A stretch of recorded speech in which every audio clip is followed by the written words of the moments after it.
It was a big win. I think offensively, we did a lot of things really well, a lot of things that we need to fix up. But that's the exciting part is I think we could have, had a lot more opportunities. If I would have thrown some better balls, maybe picked up some blitzes, made some more catches, all those things. I think if we would have played a perfect game, I think the score would have been a lot higher for us. So just got to fix up those little things. So. You're a sophomore You guy. mind if I ask? We can teach you. We can draw on it. Oh, I got you. My bad. I got you.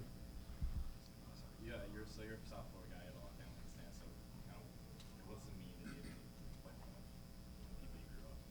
Yeah, no, it was awesome. It's always fun to get to go back home and get to play football in front of the people that watched you grow up playing it. So it means a lot to see all those guys in the stands and watching. Were you paying attention when the rankings came out on Sunday? Was that an important thing to you or not?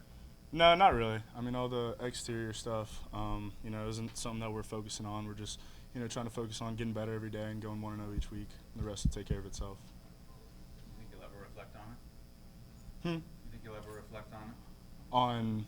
Being On nationally contributing to the team being ranked for the first time in 24 years. Yeah, I mean, I hope at some point I'm sure we will. But we just want to continue to keep winning and hopefully keep bumping up the rankings and just go from there. You've got seven receivers who could end up with 20 plus catches this year, and some other guys too. Just how helpful is that? That there's just a lot of different targets, different guys that end up with that. Yeah, no, it's huge. I think one of the things that we've talked about a lot this year is the depth that we have all across the board, and especially in the receiver room. A lot of guys that can make plays, a lot of guys that can win one-on-one. So, no matter what the defense tries to do, we got matchups everywhere across the field. So it's exciting and it gives me a lot of confidence going into each play.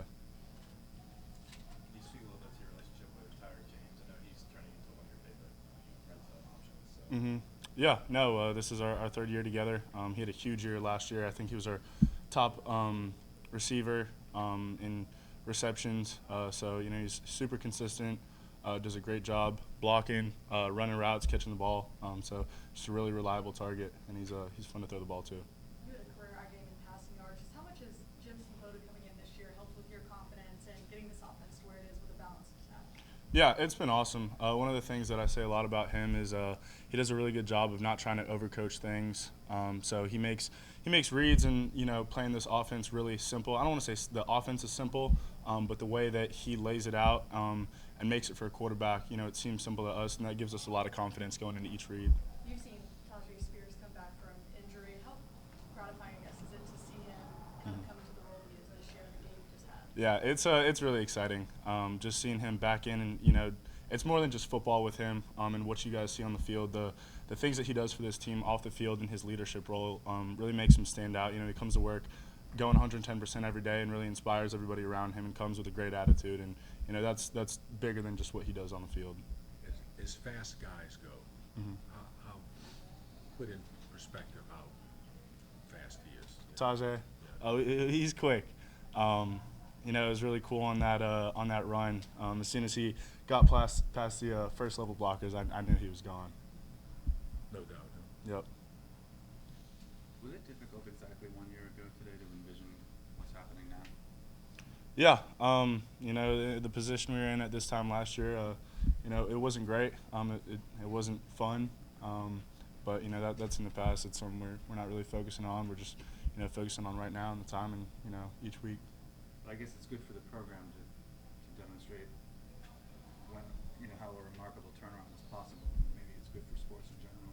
Yeah, no doubt. I think anytime that you face adversity, you can either go one of two directions, and I think that the steps that this team took and the people that stepped up in the leadership roles, we only had one option but to go up, and I think since January that's what we've done and everything that we've been doing.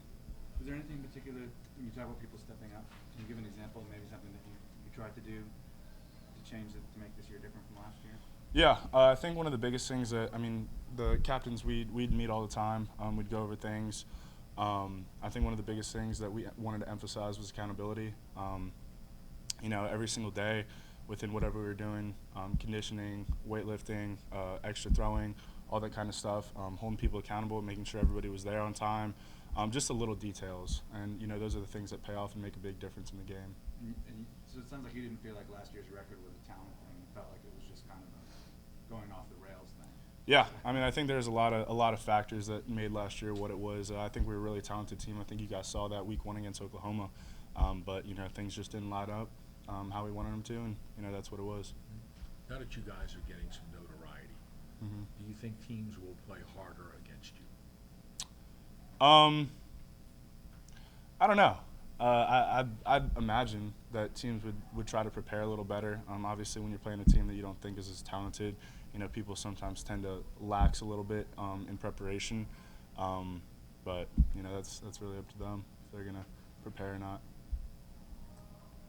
Mike, the 1-0 theme, who started that? Was it a Coach Fritz thing? And Yeah. just expand on what that means to all you guys. Yeah, Coach Fritz brought that to our attention. I think after beating Kansas State, he's really been emphasizing it all year, but after the Kansas State game, we just had to keep that mentality of, not looking past anything. Really after Southern Miss, we had to stay focused at the task at hand, the opponent coming up, and that's what we've been emphasizing is just 1-0 and preparing each week for the team coming up. What are you seeing from Memphis this week? What are you saying? What are you seeing from the Memphis defense this week? A lot of different coverages. They're going to mix it up. They're going to try to disguise a whole bunch. But I think they have some indicators that, we can pick up on. I think they're a physical team. They play really hard. Got some dudes on defense, so we're just going to have to play well. Why do you think the 1-0 thing works? Because it sounds really simple and cliche almost, like trying to get better every day, help the team win and go 1-0 this week. You can just say that every day for the rest of your life, but it wouldn't seem very compelling to people. But is there a way in which it really works for you?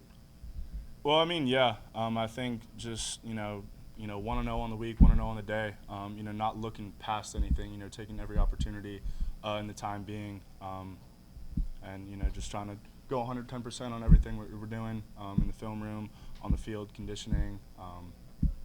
That all translates. It helped after Southern Miss, maybe. Yep, no doubt.